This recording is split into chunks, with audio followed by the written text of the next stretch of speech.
یہ وہ بھی حضرت معاویہ رضی اللہ تعالیٰ عنہ سے ہے کہ وہ فرماتے ہیں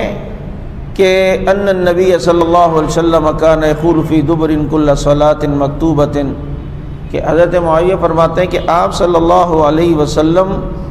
حضرت مغیرہ بن شعبہ نے خط لکھا اور کہ حضرت معاویہ کے لیے کہ لکھوایا کہ جی آپ صلی اللہ علیہ وسلم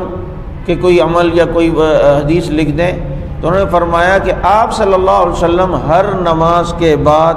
فرض نماز کے بعد یہ دعا پڑھتے تھے، لا الہ الا اللہ وحدہ لا شریک لہ لہ الملک ولہ الحمد وہو علی کل شیء قدیر اللہم لا مانع لما اعطیت ولا معطی لما منعت ولا ينفع ذا الجد منک الجد۔ یہ دعا فرض نماز کے بعد پڑھنا سنت بھی ہے اور آپ صلی اللہ علیہ وسلم کا طریقہ ہے۔ یہ جو دعا ہے، اس دعا کو آپ صلی اللہ علیہ وسلم سے روایت کرنے والے وہ حضرت معاویہ رضی اللہ تعالیٰ عنہ ہیں۔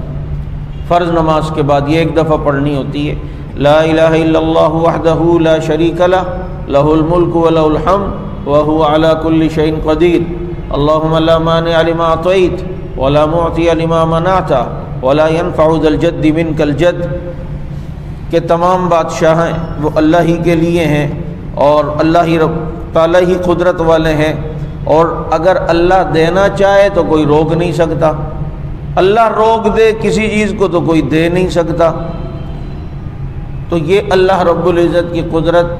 بیان ہوتی ہے فرض نماز کے بعد، اور یہ وظیفہ آپ صلی اللہ علیہ وسلم نے جو بتایا، یہ جو دعا بتائی، اس دعا کے راوی بھی حضرت معاویہ بن ابی سفیان رضی اللہ تعالیٰ عنہ ہیں۔